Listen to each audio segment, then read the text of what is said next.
Hey everyone, I hope you're having a great day today. In today's video, I wanted to talk about all the MCU announcements and panels that took place over this past weekend at Disney's D23 Expo event. From getting trailers for shows like Secret Invasion, to getting some very interesting details and reveals with movies like Captain America: New World Order and the Thunderbolts. We now have a pretty good idea of what the MCU is going to look and feel like moving forward. So let's begin. First off, we have the Wakanda Forever panel. Not much about the plot was revealed, but Winston Duke, who plays M'Baku, talked about how he was excited about the new tech in the film, as it's things we haven't seen before, which is intriguing because for the most part, we've seen Wakandan tech and what it can do. But with Riri Williams, aka Ironheart, being introduced in this film, we may see her use Wakandan tech with a unique spin. Letitia Wright, who plays Shuri, also emphasized the emotional impact this movie is going to have, and I have no doubt about that because even now I'm still wrapping my head around how one of our superheroes is gone. And now hopefully this film can give fans around the world some sense of closure with the loss of Chadwick Boseman as Black Panther. Next, we have Secret Invasion, which releases in spring of 2023, and as you've seen from the trailer, it's going to follow Nick Fury dealing with, well, a secret invasion. Now obviously this show is going to be a loose adaptation of the Secret Invasion storyline in the comics, where it's revealed the Skrulls have been infiltrating all aspects of life on Earth for years, including shapeshifting to look like some of the top heroes of Earth, however unable to perform that hero's superpowers. For years now, Marvel has been setting up this storyline, with Nick Fury being a major part of Captain Marvel's Skrull story, the reveal of Nick Fury being a Skrull for all of Spider-Man Far From Home, and the end of WandaVision where Nick Fury sends a Skrull to recruit Monica Rambeau for an intergalactic mission of sorts. There don't seem to be any heroes in this show aside from Rhodey, who I suspect is going to have some kind of Skrull reveal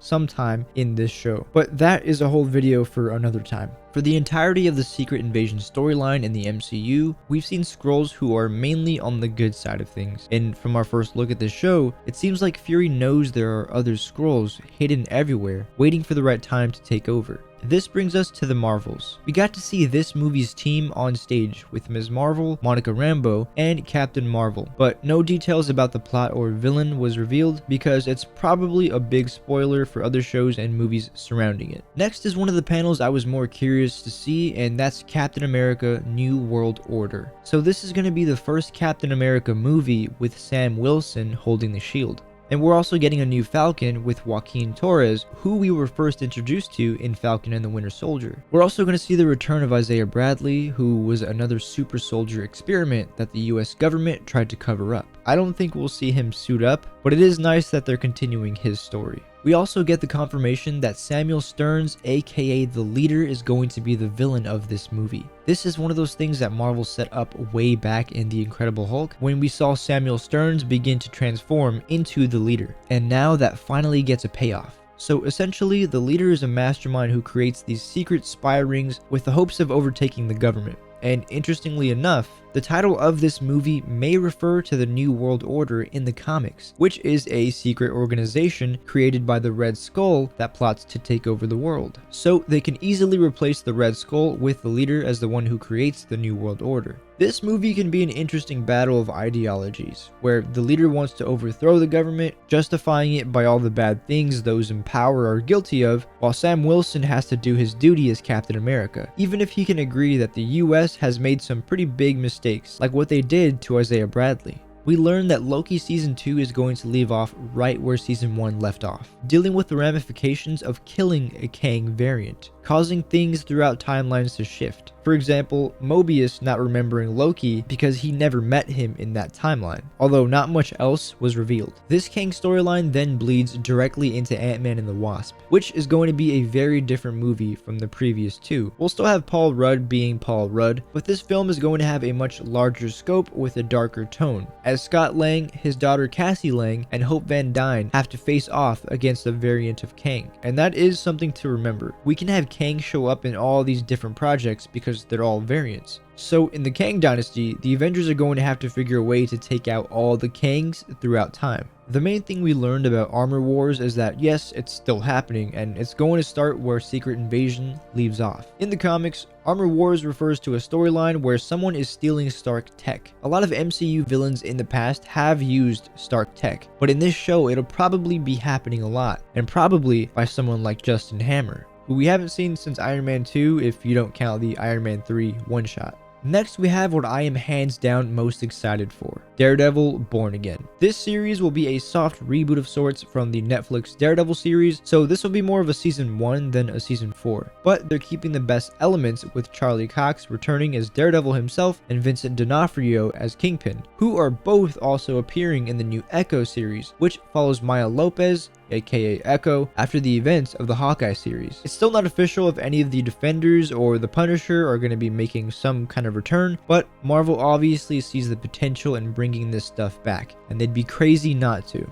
Again, this is going to be an 18-episode series, the longest single project that's ever been produced by Marvel Studios. With that much time, we'll probably be able to see different Daredevil suits throughout the season. So yeah, I'm pretty pumped for this show, and I can't wait. So the Werewolf by Night special seems to be one of the more unique things Marvel has done in recent times, and I'm glad they're trying out these new weird experiments like this. Essentially, Jack Russell is Werewolf by Night. Come full moon, he transforms into a werewolf, invulnerable to pretty much everything except magic. What's interesting here is that this is a character that I can't really see standing next to Captain America when things go sideways with KANG or Secret Wars. I think instead Marvel is utilizing the uniqueness of Werewolf by Night and making a holiday special for Halloween, making a short classic horror film with it being black and white, and the werewolf being literally just a man in a suit you'd find at the Halloween store. So I'm very curious to see how this one plays out. And we were finally given a lineup for the Thunderbolts, with Valentina Allegra de Fontaine pulling the strings, Ghost from Antman 2, the Red Guardian, Yelena Belova, Bucky Barnes, US Agent, and Taskmaster. This follows a team of mostly reformed villains, so this is kind of going to be Marvel's Suicide Squad, with anti-heroes operating in a gray area to save the day. But what surprised me the most was seeing Bucky on this team, since we last saw him in a pretty good place in Falcon and the Winter Soldier, so he must have a pretty good reason to work with these guys. Originally, the Thunderbolts were villains pretending to be superheroes, mostly led by Zemo in the comics. The plot of this will most likely tie in with New World Order, with the whole super secret spy, espionage, overthrowing government themes. Side note, if the year in the MCU is currently 2024, just about, and the Avengers KANG Dynasty and Secret Wars comes out in 2025, does that mean in universe there's only 1 year between Endgame and the KANG Dynasty?